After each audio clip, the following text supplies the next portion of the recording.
નમસ્કાર વિદ્યાર્થી મિત્રો, ગુડ મોર્નિંગ. કેમ છો?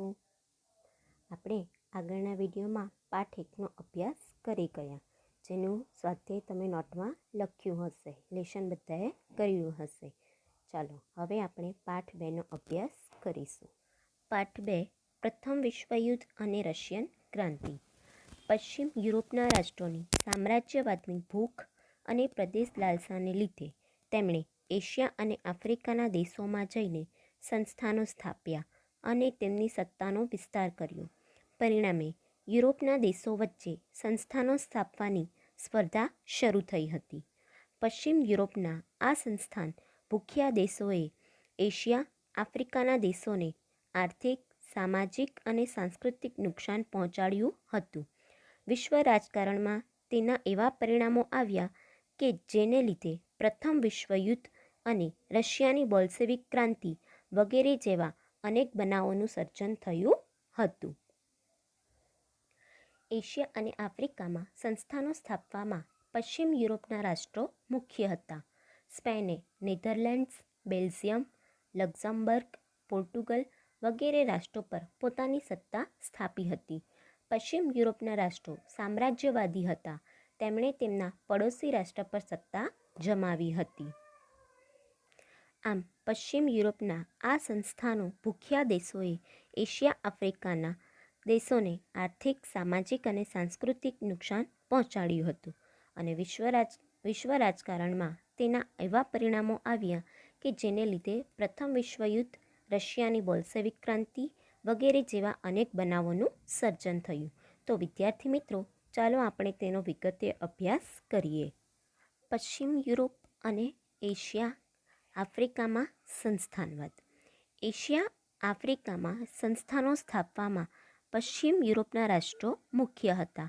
તેમની આ સામ્રાજ્યવાદી લાલસાએ તેમના પડોશી રાષ્ટ્રોને પણ છોડ્યા નહોતા. નેધરલેન્ડ, બેલ્જિયમ, લક્ઝમબર્ગ પર સ્પેનનો કબજો હતો. પાછળથી તેના કેટલાક પ્રાંતો ફ્રાન્સે પડાવી લીધા હતા. પોર્ટુગીઝ શાસક બિનવારસ મૃત્યુ પામતા લોહીના સંબંધે સ્પેનના રાજા હસ્તક પોર્ટુગલ પણ આવી ગયું, જેને કારણે 6 દાયકા સુધી બિન યુરોપિયન દેશોમાં સંસ્થાનો સ્થાપવાનો ઇજારો એકમાત્ર સ્પેન પાસે રહ્યો હતો. એ જ રીતે ફ્રાન્સ અને ઓસ્ટ્રેલિયાની પ્રદેશ ભૂખનો શિકાર ઇટલી તથા જર્મન રાજ્યો પણ બન્યા હતા.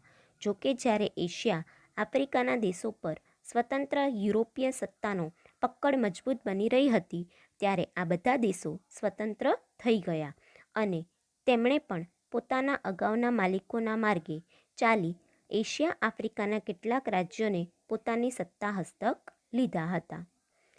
આમ પોર્ટુગીઝ શાસક બિનવારસ મૃત્યુ પામતા લોહીના સંબંધે પોર્ટુગલ સ્પેનના રાજા ફિબ્રિટસ બીજાના હાથમાં આવ્યું હતું, જેને કારણે 6 દાયકા સુધી બિન યુરોપિયન દેશોમાં સંસ્થાનો સ્થાપવાનો ઇજારો એકમાત્ર સ્પેન પાસે રહ્યો. 6 દાયકા એટલે કે 60 વર્ષ, એક દાયકો એટલે કે 10 વર્ષ, એવી રીતે 6 દાયકા એટલે કે 60 વર્ષ. આમ 60 વર્ષ સુધી બિન યુરોપિયન દેશોમાં સંસ્થાનો સ્થાપવાનો ઇજારો એકમાત્ર સ્પેન પાસે રહ્યો હતો. આમ પશ્ચિમ યુરોપના રાષ્ટ્રો સામ્રાજ્યવાદી ભાવના ધરાવતા હતા. તેમણે તેમના પડોશી રાષ્ટ્રો પર સત્તા જમાવી હતી. નેધરલેન્ડ્સ, બેલ્જિયમ, લક્ઝમબર્ગ પર સ્પેને સત્તા જમાવી હતી. પોર્ટુગીઝ શાસક બિનવારસ મૃત્યુ પામતા લોહીના સંબંધે પોર્ટુગલ સ્પેનના રાજા ફિબ્રિટસ બીજાના હાથમાં આવ્યું. લગભગ 6 દાયકા સુધી બિન યુરોપિયન દેશોમાં સંસ્થાનો સ્થાપવાનો ઇજારો એકમાત્ર સ્પેન પાસે રહ્યો હતો. કોની પાસે રહ્યો હતો? સ્પેન પાસે. આમ ફ્રાન્સ અને ઓસ્ટ્રેલિયાએ ઇટાલી અને જર્મની પર સત્તા જમાવી. ત્યારબાદ એશિયામાં સંસ્થાનવાદ. ઇંગ્લેન્ડે ભારતમાં પગદંડો જમાવ્યા પછી ભારતના પડોશી દેશો શ્રીલંકા, મ્યાનમાર, સિંગાપુર અને મલાયામાં પણ સામ્રાજ્ય સ્થાપ્યું હતું. ઇંગ્લેન્ડે આગળ વધી ચીનમાં પ્રવેશ કર્યો, પરંતુ અફીણના વેપારના કારણે ઇંગ્લેન્ડ અને ચીન વચ્ચે યુદ્ધ થયું, જે ઇતિહાસમાં અફીણ વિગ્રહ તરીકે જાણીતા થયા. આ યુદ્ધમાં ચીનનો પરાજય થવાથી બીજા 5 બંદરો વેપાર માટે મળતા ઇંગ્લેન્ડની સત્તામાં વધારો થયો. ચીનની નબળાઈનો લાભ લઈ Japan, Russia, Germany, France, Belgium અને અમેરિકાએ પણ વ્યાપારી અને રાજકીય અધિકારો મેળવ્યા હતા. પશ્ચિમ એશિયાના રણ વિસ્તારોમાં વિપુલ પ્રમાણમાં નીકળતા ખનિજ તેલે યુરોપિયન પ્રજાઓને સંસ્થાનો સ્થાપવા આકર્ષયા હતા. ઇંગ્લેન્ડ, જર્મની, રશિયા અને અમેરિકાએ Iran, Iraq, Kuwait, Saudi Arabia અને બહેરીનમાં તેલ કંપનીઓ સ્થાપી પોતાના હિતો જાળવવાના પ્રયાસો કર્યા હતા.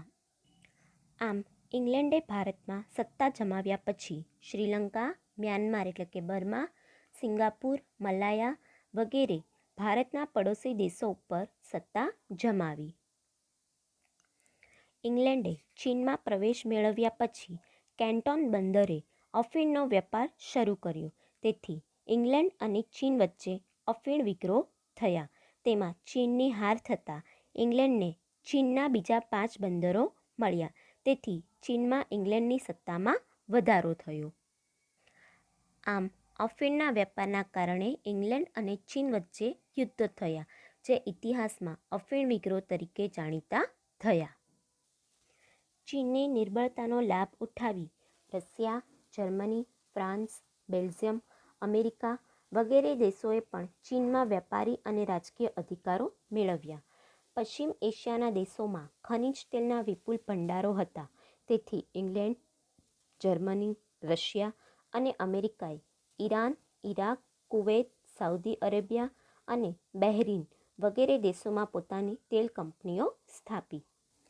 ત્યારબાદ આફ્રિકામાં સંસ્થાનવાદ. 15મી સદીના અંત ભાગમાં આફ્રિકાના દક્ષિણ ભાગમાં સૌપ્રથમ ડચ પ્રજાએ સંસ્થાન સ્થાપ્યું. ત્યારબાદ ઇંગ્લેન્ડે કેપમાં અને ફ્રાન્સે ઉત્તર આફ્રિકાના અલ્જીરિયામાં વેપારી મથકો સ્થાપ્યા હતા. ઔદ્યોગિક ક્રાંતિના કારણે કાચા માલની પ્રાપ્તિ અને તૈયાર માલના વેચાણ માટે આફ્રિકાનો વિશાળ વિસ્તાર વધુ અનુકૂળ જણાતા યુરોપિયન દેશોએ સંસ્થાનો સ્થાપવા સ્પર્ધા કરી. બેલ્જિયમના રાજા લિયોપોલ્ડે કોંગોનો વિશાળ પ્રદેશ કબજે કરી પોતાની સત્તા સ્થાપી. ઇંગ્લેન્ડે ઇજિપ્ત, પૂર્વ આફ્રિકાના કેટલાક વિસ્તારો તેમજ દક્ષિણ આફ્રિકાના પ્રદેશોમાં પોતાના મથકો સ્થાપ્યા. ફ્રાન્સે ટ્યુનિશિયા, મોરોક્કો અને પશ્ચિમ આફ્રિકાના દેશોમાં પોતાનું રાજ્ય સ્થાપ્યું.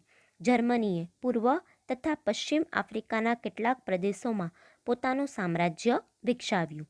ઇટાલીએ રાતા સમુદ્રની આજુબાજુના આફ્રિકન પ્રદેશો કબજે કર્યા. સ્પેન અને પોર્ટુગલે પણ આફ્રિકાના કેટલાક પ્રદેશો કબજે કર્યા.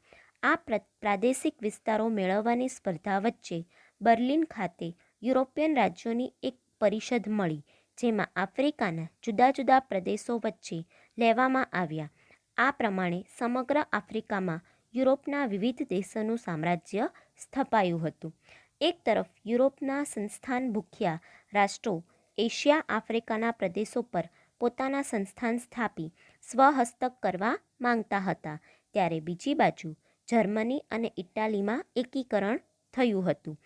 તેથી જર્મનીએ ઔદ્યોગિકરણ, વ્યાપારીકરણ અને સંસ્થાનીકરણની હરીફાઈમાં ઝંપલાવ્યું હતું. આમ આ ઝડપી બદલાતા જતા પ્રવાહોએ આ દેશનું રાજકીય અને આર્થિક તેમજ સામાજિક શોષણ કર્યું હતું. તેનાથી તેમનો વિકાસ અટકી ગયો હતો, જેણે પ્રથમ વિશ્વયુદ્ધની ભૂમિકાનું સર્જન કર્યું હતું. તો વિદ્યાર્થી મિત્રો, 15મી સદીના અંતભાગમાં સૌપ્રથમ નેધરલેન્ડ્સના ડચ લોકોએ આફ્રિકાના દક્ષિણ ભાગમાં કેપમાં પોતાનું સંસ્થાન સ્થાપ્યું.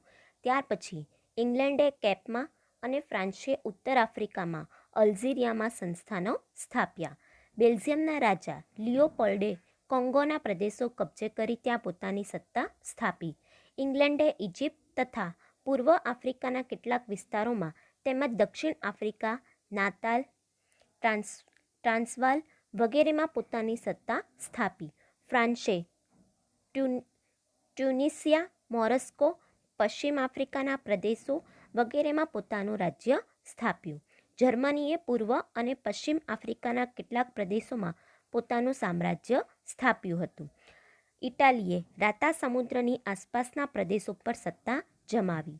સ્પેન અને પોર્ટુગલે આફ્રિકાના કેટલાક પ્રદેશોમાં પોતાના સંસ્થાનો સ્થાપ્યા. એક તરફ યુરોપના સંસ્થાન ભૂખ્યા રાષ્ટ્રો એશિયા આફ્રિકાના પ્રદેશો પર પોતાના સંસ્થાન સ્થાપી સ્વહસ્તક કરવા માંગતા હતા, ત્યારે બીજી બાજુ જર્મની અને ઇટાલીમાં એકીકરણ થયું હતું. એકીકરણ શું? તો એકીકરણ એટલે એકબીજા સાથેનું જોડાણ, અનેકનું એક થવું. પ્રથમ વિશ્વયુદ્ધ પહેલાં જર્મનીના ચાન્સેલર બિસ્માર્કે જર્મનીના જુદા જુદા પ્રદેશોને જોડીને જર્મનીને એક રાષ્ટ્ર બનાવ્યું હતું, એટલે કે જર્મનીનું એકીકરણ કર્યું હતું. આમ ઈસવીસન 1880 સુધીમાં યુરોપના મોટાભાગના દેશોએ એશિયા અને આફ્રિકાના ઘણા પ્રદેશોમાં પોતાના સંસ્થાનો સ્થાપ્યા. આમ આ ઝડપી બદલાતા જતા પ્રવાહોએ આ દેશનું રાજકીય અને આર્થિક તેમજ સામાજિક શોષણ કર્યું હતું. તેનાથી તેમનો વિકાસ અટકી ગયો હતો, જેણે પ્રથમ વિશ્વયુદ્ધની ભૂમિકાનું સર્જન કર્યું હતું. ત્યારબાદ પ્રથમ વિશ્વયુદ્ધ 1914થી 1918ના પરિબળો. પ્રથમ વિશ્વયુદ્ધ 28 જુલાઈ 1914ના રોજ શરૂ થયું હતું. પ્રથમ વિશ્વયુદ્ધ પહેલાં વિશ્વ આ બે જૂથોમાં વહેંચાયેલું હતું. પહેલું જર્મની પ્રેરિત જૂથ, જેમાં જર્મની, ઓસ્ટ્રેલિયા, હંગેરી, બલ્ગેરિયા, તુર્કસ્તાન વગેરે રાષ્ટ્રો હતા. બીજું ઇંગ્લેન્ડ પ્રેરિત જૂથ, જેમાં ઇંગ્લેન્ડ, ફ્રાન્સ, રશિયા, જાપાન વગેરે રાષ્ટ્રો હતા. આધુનિક વિશ્વની કેટલીક હૃદયદ્રાવક અને અવિસ્મરણીય ઘટનાઓમાં પ્રથમ વિશ્વયુદ્ધનો સમાવેશ થાય છે. વિશ્વયુદ્ધ કોઈ એકાદ બે પ્રસંગોના પરિબળોને કારણે થયું ન હતું. તેની પાછળ અનેક પ્રકારના કારણો જવાબદાર હતા. પ્રથમ વિશ્વયુદ્ધનો પ્રારંભ 1 ઓગસ્ટ 1914ના રોજ થયો. જર્મનીએ સેડાનની લડાઈમાં ફ્રાન્સને પરાજય આપ્યો. કઈ લડાઈમાં? સેડાનની લડાઈમાં. કોને પરાજય આપ્યો? ફ્રાન્સને પરાજય આપ્યો. કોણે આપ્યો હતો? જર્મનીએ. તેથી ફ્રાન્સને ફ્રેન્કફર્ટની સંધિ કરવી પડી. કઈ સંધિ કરવી પડી? તો ફ્રેન્કફર્ટની સંધિ કરવી પડી હતી. તે અનુસાર યુદ્ધદંડ અને પોતાના બે પ્રદેશો આલ્સેસ અને લોરેન્સ જર્મનીને આપવા પડ્યા હતા. ફ્રાન્સ આ અપમાન ક્યારેય ભૂલી શક્યું ન હતું. આમ ફ્રેન્કફર્ટની સંધિ જ પ્રથમ વિશ્વયુદ્ધનું મુખ્ય કારણ બન્યું હતું. આમ એક યુદ્ધના અંતમાં બીજા ભાવિ યુદ્ધના બીજ રોપાઈ ગયા હતા. આમ ફ્રેન્કફર્ટની સંધિ પ્રથમ વિશ્વયુદ્ધનું કારણ બન્યું હતું. શા માટે? તો જર્મનીએ સેડાનના યુદ્ધમાં ફ્રાન્સને હરાવ્યું. તેથી ફ્રાન્સને તેની સાથે ઈસવીસન 1871ની ફ્રેન્કફર્ટની સંધિ કરવી પડી હતી. આ સંધિ મુજબ ફ્રાન્સે જર્મનીને યુદ્ધદંડ આપવો પડ્યો, તેમજ આલ્સેસ અને લોરેન્સ નામના બે પ્રદેશો પણ જર્મનીને આપવા પડ્યા. જર્મનીએ કરેલું આ અપમાન ફ્રાન્સ ક્યારેય પણ ભૂલી શક્યું નહોતું. આમ ફ્રેન્કફર્ટની સંધિ જ પ્રથમ વિશ્વયુદ્ધનું મુખ્ય કારણ બની હતી. તેમજ કોઈ એક જ કારણ જવાબદાર ન હતું. એના માટે અનેક પરિબળો જવાબદાર હતા, જે પરિબળો નીચે મુજબ છે. 28 જુલાઈ 1914માં પ્રથમ વિશ્વયુદ્ધની શરૂઆત થઈ હતી. પ્રથમ વિશ્વયુદ્ધ માટે અનેક પરિબળો જવાબદાર હતા, જે પરિબળો નીચે પ્રમાણે છે. પહેલું આર્થિક પરિબળ, બીજું લશ્કરવાદ, ત્રીજું જૂથબંધી, ગુપ્ત સંધિઓ, ઉગ્રવાદની ભાવના, વર્તમાનપત્રોનો ફાળો, યુદ્ધ અંગેનું તત્વજ્ઞાન. આમ પ્રથમ વિશ્વયુદ્ધ માટે અનેક કારણો જવાબદાર હતા. કયા કયા હતા? તો આર્થિક પરિબળ, લશ્કરવાદ, જૂથબંધી, ગુપ્ત સંધિઓ, ઉગ્ર રાષ્ટ્રવાદની ભાવના, વર્તમાનપત્રોનો ફાળો, યુદ્ધ અંગેનું તત્વજ્ઞાન. પ્રથમ વિશ્વયુદ્ધ માટેના જવાબદાર પરિબળો, જેમાં પહેલું છે આર્થિક પરિબળ. 19મી સદીમાં ઇંગ્લેન્ડે એશિયા તથા આફ્રિકામાં વિશાળ સામ્રાજ્ય જમાવ્યું હતું. તે પોતાના સંસ્થાનોનું આર્થિક શોષણ કરીને ધનવાન બન્યું. ઔદ્યોગિક ક્રાંતિ તથા સંસ્થાનવાદના ઝડપી ફેલાવાને લીધે યુરોપને પુષ્કળ કાચા માલની જરૂર પડતી. 19મી સદીની છેલ્લી 25સીમાં જર્મનીએ એશિયા અને આફ્રિકામાં બજારો મેળવવા હરીફાઈ કરવા માંડી. જર્મનીએ ઇંગ્લેન્ડ તથા ફ્રાન્સની તુલનામાં સસ્તો માલ આપવા માંડ્યો. તેણે એશિયા તથા આફ્રિકાના ઇંગ્લેન્ડ તથા ફ્રાન્સના બજારો આ રીતે તોડવા માંડ્યા. પરિણામે એક બાજુ જર્મની તથા બીજી બાજુ ઇંગ્લેન્ડ વચ્ચે તીવ્ર આર્થિક સ્પર્ધાઓ શરૂ થઈ હતી. તો ઔદ્યોગિક ક્રાંતિ અને સંસ્થાનવાદની ઝડપી ફેલાવાને લીધે યુરોપના દેશો પુષ્કળ કાચા માલની જરૂર પડતી હતી. 19મી સદીના અંતે જર્મનીએ એશિયા અને આફ્રિકાના બજારોમાં ઇંગ્લેન્ડ તથા ફ્રાન્સની તુલનામાં માલ ઓછી કિંમતે વેચવા માંડ્યો. આ રીતે તેણે ઇંગ્લેન્ડ અને ફ્રાન્સના એશિયા તથા આફ્રિકાના બજારો તોડવા માંડ્યા. પરિણામે જર્મનીને ઇંગ્લેન્ડ અને ફ્રાન્સ સાથે તીવ્ર આર્થિક સ્પર્ધા થઈ હતી. બીજું પરિબળ લશ્કરવાદ. યુરોપના રાષ્ટ્રોમાં પ્રાદેશિક વિસ્તાર માટે જે હરીફાઈ થઈ તેને માટે લશ્કરી બળ આવશ્યક અને મહત્વનું હતું. ઇંગ્લેન્ડ, ફ્રાન્સ, ઓસ્ટ્રેલિયા, રશિયા વગેરે રાષ્ટ્રોએ પોતાની સૈન્ય તાકાત વધારવા માંડી હતી. જાપાન, ઇટાલી, જર્મની જેવા કેટલાક રાષ્ટ્રોમાં ફરજિયાત લશ્કરી તાલીમ શરૂ થઈ હતી. સ્વરક્ષણના બહાના નીચે શસ્ત્રોનું ઉત્પાદન વધારાયું હતું. આમ લશ્કરવાદને ઉત્તેજન મળ્યું અને આર્થિક સ્પર્ધાઓમાં લશ્કરી સ્પર્ધા ઉમેરાતા યુદ્ધનું વાતાવરણ વધારે ઉગ્ર બન્યું હતું. તો બીજું પરિબળ કયું હતું? લશ્કરવાદ. પડોશી દેશોના આક્રમણના ભય અને શંકાથી England, France, Germany, Italy, Russia વગેરે દેશોએ સ્વરક્ષણના બાના હેઠળ પોતાના લશ્કર અને શસ્ત્ર સામગ્રીમાં વધારો કરવા માંડ્યો. આમ આર્થિક સ્પર્ધામાં લશ્કરી સ્પર્ધા ઉમેરાતા યુદ્ધનું વાતાવરણ સર્જાયું હતું. ત્રીજું પરિબળ છે જૂથબંધી અને ગુપ્ત સંધિઓ. સંધિ એટલે શું? તો સંધિ એટલે સુલેહ. જગતના બે દેશો વચ્ચે કોઈ કારણસર યુદ્ધ થાય. યુદ્ધને અંતે એક દેશનો વિજય થાય અને બીજા દેશનો પરાજય થાય. તો પરાજિત દેશ વિજેતા દેશની શરણાગતિ સ્વીકારે ત્યારે તેને વિજેતા દેશ સાથે જે સુલેહ કરવી પડે તેને સંધિ કહે છે. પ્રથમ વિશ્વયુદ્ધ સર્જાવામાં જૂથબંધીઓ અને ગુપ્ત કરારોએ મહત્વનો ભાગ ભજવ્યો. પ્રથમ વિશ્વયુદ્ધ પહેલાં વિશ્વ બે જૂથોમાં વહેંચાયેલું હતું. એક બાજુ જર્મની, ઓસ્ટ્રેલિયા, હંગેરી, બલ્ગેરિયા તથા તુર્કસ્તાનનું જૂથ, તો બીજી બાજુએ ઇંગ્લેન્ડ, ફ્રાન્સ, રશિયા તથા જાપાનનું જૂથ હતું. આ બંને જૂથો વચ્ચે ઈર્ષા, દુશ્મનાવટ, શંકા, કુશંકા, ભય અને તિરસ્કારની ભાવના પેદા થઈ હતી, જે પ્રથમ વિશ્વયુદ્ધનું મહત્વનું પરિબળ બન્યું હતું. ઈસવીસન 1914 પહેલાં એક બાજુ જર્મની, ઓસ્ટ્રેલિયા, હંગેરી, બલ્ગેરિયા અને તુર્કીનું જૂથ હતું, તો બીજી બાજુ ઇંગ્લેન્ડ, ફ્રાન્સ, રશિયા અને જાપાનનું જૂથ હતું. યુરોપની સત્તાઓ બે જૂથોમાં વહેંચાઈ ગઈ. આ બંને જૂથો વચ્ચે ઈર્ષા, દુશ્મનાવટ, આશંકા, ભય, તિરસ્કાર અને સંઘર્ષની સ્થિતિ સર્જાઈ. આમ પ્રથમ વિશ્વયુદ્ધનું આ મહત્વનું પરિબળ બન્યું હતું. ચોથું પરિબળ ઉગ્ર રાષ્ટ્રવાદની ભાવના. બેલ્જિયમ અને ગ્રીસની સ્વતંત્રતા તેમજ ઇટાલી અને જર્મનીનું એકીકરણ રાષ્ટ્રવાદના પરિણામો હતા. પરંતુ ત્યારબાદ યુરોપમાં રાષ્ટ્રવાદની ભાવનાએ ઉગ્ર અને સંકુચિત સ્વરૂપ ધારણ કર્યું. યુરોપમાં આર્થિક ઈર્ષાઓ, ખેંચતાણો, પ્રતિસ્પર્ધાઓ અને સામ્રાજ્યવાદ એટલો બધો વધી ગયો કે એકબીજાના રાષ્ટ્રોના હિતો ટકરાવા લાગ્યા. યુરોપના અગ્રગણ્ય રાષ્ટ્રોએ પોતાના પ્રજાજનોને ઉગ્ર આક્રમક દેશભક્તિના પાઠો ભણાવ્યા.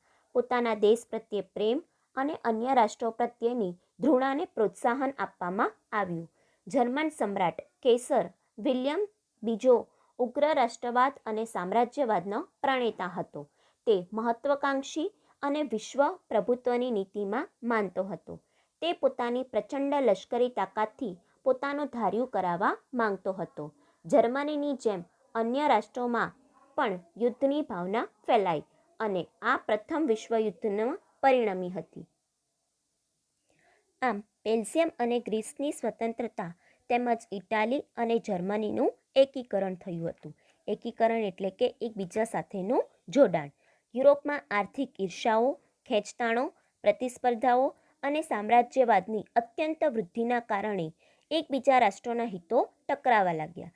સામ્રાજ્યવાદ એટલે કે રાજકીય, આર્થિક અને લશ્કરી દ્રષ્ટિએ વિકાસ પામેલો દેશ કોઈ અલ્પ વિકસિત દેશ પર પોતાનું રાજકીય આધિપત્ય જમાવે તેને સામ્રાજ્યવાદ કહેવામાં આવે છે. આમ યુરોપના આગળ પડતા રાષ્ટ્રોએ પોતાની પ્રજાને ઉગ્ર અને આક્રમક દેશભક્તિના પાઠો શીખવ્યા. પોતાના દેશ માટે પ્રેમ અને બીજા રાષ્ટ્રો પ્રત્યેની ઘૃણાને ઉત્તેજન આપવા માંડ્યું. જર્મનીનો સમ્રાટ કેસર વિલિયમ બીજો અત્યંત મહત્વાકાંક્ષી અને સામ્રાજ્યવાદી હતો. તે વિશ્વ પ્રભુત્વની નીતિમાં માનતો હતો. તે પોતાની પ્રચંડ લશ્કરી તાકાતથી ઇંગ્લેન્ડ અને ફ્રાન્સને ડરાવીને પોતાનું ધાર્યું કરાવવા ઈચ્છતો હતો. વિલિયમની નીતિએ જર્મની અને સમગ્ર વિશ્વને યુદ્ધના મુખમાં ધકેલ્યું. પાંચમું પરિબળ વર્તમાનપત્રોનો ફાળો. યુરોપના રાષ્ટ્રના વર્તમાનપત્રોના પરસ્પર આકાર, ઉશ્કેરણીજનક, અતિશયોક્તિભર્યા અને જૂઠા લખાણોએ પરસ્પર હરીફ દેશોની વિરુદ્ધ ઝેર ઓકી પ્રજામાં દુશ્મનાવટની લાગણી એટલી હદે ભડકાવી કે સત્તા સ્થાને બેઠેલા લોકો શાંતિ સ્થાપવા કે સમાધાન કરવાના પ્રયત્નો પણ ન કરી શક્યા. આમ યુરોપના વર્તમાનપત્રોના આકરા, ઉશ્કેરણીજનક અને અતિશયોક્તિભર્યા અને જૂઠા લખાણોએ યુદ્ધની ભૂમિકા સર્જી હતી. ત્યારબાદ છે છઠ્ઠું પરિબળ યુદ્ધ અંગેનું તત્વજ્ઞાન. યુરોપમાં હવે યુદ્ધ એ જ કલ્યાણ નીતિએ જોર પકડ્યું. ટ્રિસ્કે જેવા જર્મન લેખકોએ સિદ્ધાંત પ્રચલિત કર્યા કે શક્તિમાનને જીવવાનો હક છે તથા યુદ્ધ એ જ રાષ્ટ્રીય જરૂરિયાત છે. નીત્સે નામના જર્મન લેખકે યુદ્ધને પવિત્ર કાર્ય ગણાવ્યું છે. આમ યુરોપમાં બધે યુદ્ધ એ જ કલ્યાણની નીતિએ જોર પકડ્યું. ટ્રિસ્કે નામના જર્મન લેખકે શક્તિમાનને જ જીતવાનો હક છે અને યુદ્ધ એ રાષ્ટ્રીય જરૂરિયાત છે ના સિદ્ધાંતો પ્રચલિત કર્યા. નીત્સે નામના જર્મન લેખકે યુદ્ધને પવિત્ર કાર્ય ગણાવ્યું. સાતમું પરિબળ ઓસ્ટ્રેલિયાના રાજકુમાર અને તેની પત્ની બ્લેક હેન્ડ નામની સર્બિયાની ઉગ્રવાદી સંસ્થાના સભ્યે ગોળી મારી હત્યા કરી. આ ઘટના પાછળ સર્બિયાનો હાથ હોવાનો ઓસ્ટ્રેલિયાએ આક્ષેપ મૂક્યો અને 48 કલાકમાં તેના ગુનેગારને પકડીને ઓસ્ટ્રેલિયા સમક્ષ હાજર કરવાનું સર્બિયાને આખરીનામું આપ્યું. સર્બિયાએ પોતે આ બાબતથી અજાણ હોવાનું જાહેર કર્યું. ઓસ્ટ્રેલિયાએ સર્બિયાનું કશું નહીં સાંભળતા સર્બિયા સામે યુદ્ધ જાહેર કર્યું. આ સાથે પ્રથમ વિશ્વયુદ્ધનો પ્રારંભ થયો હતો. આમ તાત્કાલિક કારણ એ હતું કે ઓસ્ટ્રેલિયાના રાજકુમાર આર્કડ્યુક ફર્ડિનાન્ડ અને તેની પત્નીના બોસ્નિયાની રાજધાની સારાજોવામાં સર્બિયાની કાળા હાથ નામની ઉગ્ર સંસ્થાના સભ્યએ ખૂન કર્યા. આ ઘટના પાછળ સર્બિયાનો હાથ હોવાનો ઓસ્ટ્રેલિયાએ આક્ષેપ મૂક્યો અને 48 કલાકમાં તેના ગુનેગારને પકડીને ઓસ્ટ્રિયા સમક્ષ હાજર કરવાનું સર્બિયાને આખરીનામું આપ્યું. સર્બિયાએ પોતે આ ઘટનાથી કેવા છે અજાણ હોવાનું જાહેર કર્યું. ઓસ્ટ્રેલિયાએ સર્બિયાની દલીલો સાંભળી નહીં અને 28 જુલાઈ 1914ના રોજ તેણે સર્બિયા સામે યુદ્ધ જાહેર કર્યું. આમ ઓસ્ટ્રેલિયાના રાજકુમાર અને તેની પત્નીના ખૂનનો બનાવ પ્રથમ વિશ્વયુદ્ધનું કારણ બન્યું હતું. આમ પ્રથમ વિશ્વયુદ્ધ માટે અનેક પરિબળો જવાબદાર હતા. જેમાં પહેલું પરિબળ છે આર્થિક પરિબળ, બીજું લશ્કરવાદ, ત્રીજું જૂથબંધી, ગુપ્ત સંધિઓ, ચોથું ઉગ્ર રાષ્ટ્રવાદની ભાવના, પાંચમું વર્તમાનપત્રોનો ફાળો અને છઠ્ઠું યુદ્ધ અંગેનું તત્વજ્ઞાન તેમજ સાતમું પરિબળ છે તાત્કાલિક કારણ. આમ વગેરે પરિબળો પ્રથમ વિશ્વયુદ્ધ માટે જવાબદાર હતા. વિદ્યાર્થી મિત્રો, આજના માટે આટલો પાઠ. ફરી પાછા મળીશું પાઠના નવા ટોપિક સાથે. Thank you.